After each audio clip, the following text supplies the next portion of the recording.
नमः शिवाय। नमस्कार दोस्तों, आप सभी का स्वागत है आपके अपने YouTube चैनल दैविक भक्ति में। प्रदोष व्रत हर महीने की त्रयोदशी तिथि को रखा जाता है, अतः यह व्रत हर महीने 2 बार आती है, एक कृष्ण पक्ष की त्रयोदशी तिथि में और एक शुक्ल पक्ष की त्रयोदशी तिथि में। प्रदोष व्रत कथा शुरू करने से पहले मैं इस व्रत के महत्व के बारे में आप सभी को बताना चाहती हूँ।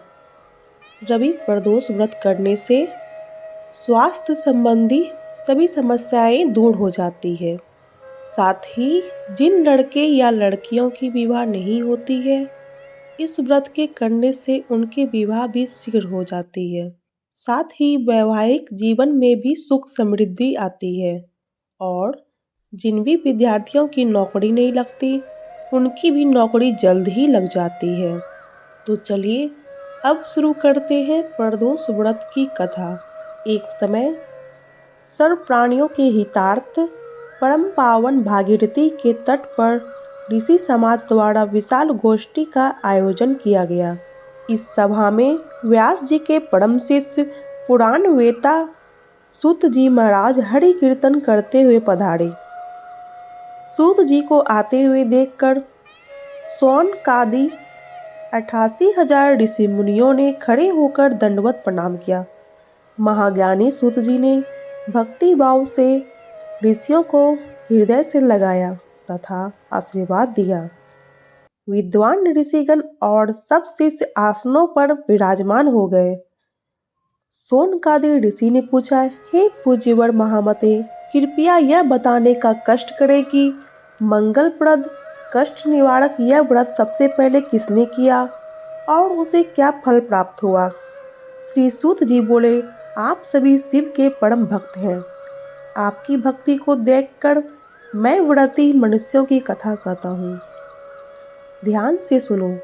एक गांव में अति दीन ब्राह्मण निवास करता था। उसकी साध्वी स्त्री प्रदोष व्रत किया करती थी। उसे एक ही पुत्र रत्न था। एक समय की बात है, वह पुत्र गंगा स्नान करने के लिए गया। दुर्भाग्यवश मार्ग में चोरों ने उसे घेर लिया और वे कहने लगे कि हम तुम्हें मारेंगे नहीं, तुम अपने पिता के गुप्त धन के बारे में हमें बतला दो। बालक दीन भाव से कहने लगा कि बंधुओं, हम अत्यंत दुखी दीन हैं, हमारे पास धन कहाँ है। तब चोरों ने कहा कि तेरी इस पोटली में क्या बंधा है। बालक ने निसंकोच कहा कि मेरी माँ ने मेरे लिए रोटियां दी है।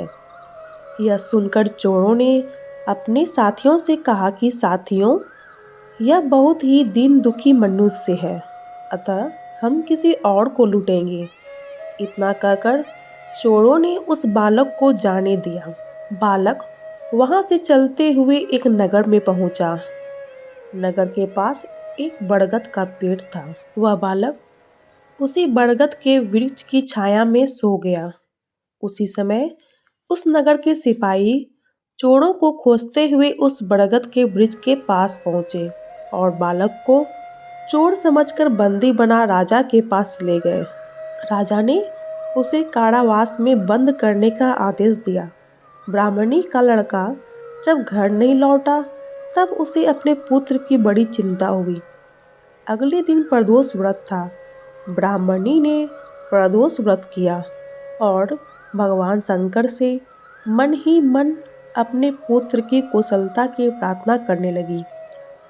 भगवान शंकर ने उस ब्राह्मणी की प्रार्थना स्वीकार कर ली। उसी रात भगवान शंकर ने उस राजा को स्वप्न में आदेश दिया कि वह बालक चोर नहीं है, उसे प्रातःकाल छोड़ दे, अन्यथा उसका सारा राज्य वैभव नष्ट हो जाएगा। प्रातःकाल राजा ने शिव जी की आज्ञा अनुसार उस बालक को कारावास से मुक्त कर दिया। बालक ने अपनी सारी कहानी राजा को सुनाई। सारा वृतांत सुनकर राजा ने अपने सिपाहियों को उस बालक के घर भेजा और उसके माता पिता को राज दरबार में बुलाया। उसके माता पिता बहुत ही भयभीत थे। राजा ने उन्हें भयभीत देखकर कहा कि आप भयभीत ना हो, आपका बालक निर्दोष है। राजा ने ब्राह्मण को 5 गांव दान में दिए, जिससे कि वे सुखपूर्वक अपना जीवन व्यतीत कर सके। भगवान शिव की कृपा से ब्राह्मण परिवार आनंद से रहने लगा।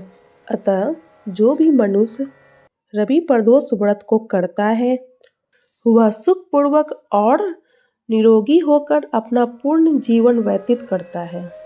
बोल दे प्रेम से भगवान भोलेनाथ की जय, मैया पार्वती की जय। व्रत पूजा से संबंधित कथाओं को जानने के लिए आप हमारे चैनल को लाइक करें, सब्सक्राइब करें और शेयर करें। साथ ही बेल आइकन को दबाएं ताकि कोई भी अपडेट्स आपसे मिस ना हो।